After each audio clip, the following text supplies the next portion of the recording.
నమస్తే, welcome to my channel. ఇక్కడ missing నెంబర్స్లో ఇంకొక సమ్ అయితే మీకు ఎక్స్ప్లెనేషన్ ఇస్తున్నాను. మనకి ఇచ్చిన సమ్ ఏంటంటే 444, 300, 200, 136 అండ్ క్వశ్చన్ మార్క్. ఇప్పుడు క్వశ్చన్ మార్క్లో ఏ నెంబర్ వస్తుంది అనేది మనం ఇక్కడ ఫైండ్ అవుట్ చేయాలి. ఫస్ట్ 444 నుంచి 300 ఎలా వచ్చిందో మనం ఫస్ట్ ఫైండ్ అవుట్ చేద్దాం.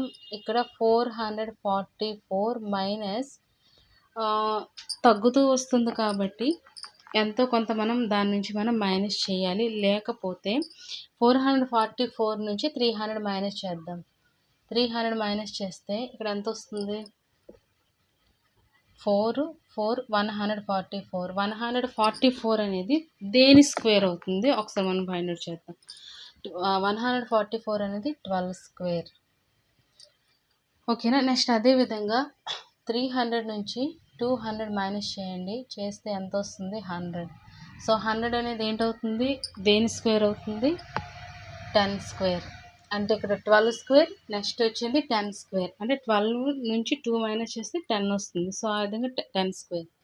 నెక్స్ట్ 200 నుంచి 136 మైనస్ చేద్దాం.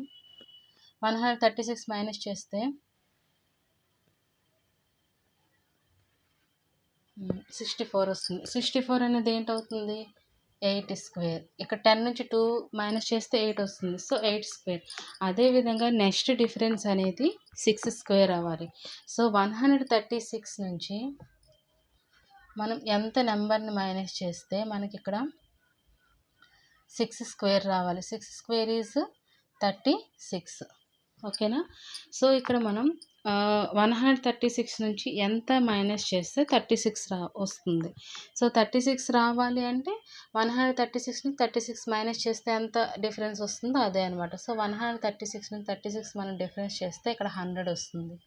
అంటే ఇక్కడ క్వశ్చన్ మార్క్ ప్లేస్లో 100 అవుతుంది అనమాట. ఎందుకంటే 136 నుంచి 100 మైనస్ చేస్తే 36 వస్తుంది. సో మనకు వచ్చిన డిఫరెన్స్ అనేది 6 స్క్వేర్ అవ్వాలి. డిఫరెన్స్ అనేది ఎంత అవ్వాలి? 6 స్క్వేర్ అవ్వాలి. కాబట్టి 6 స్క్వేర్ = 36 కాబట్టి 130 నుంచి 36 నుంచి 36 మైనస్ చేస్తే 100 వస్తుంది అనమాట. సో అక్కడ క్వశ్చన్ మార్క్లో ఎంత నెంబర్ రావాలి? 100. సో ద ఆన్సర్ ఏమవుతుంది? 100. సో 100 3లో ఉంది కాబట్టి 3 అనేది కరెక్ట్ ఆన్సర్ అవుతుంది. ఓకే ఫ్రెండ్స్, వీడియో నచ్చితే like and share and subscribe my channel.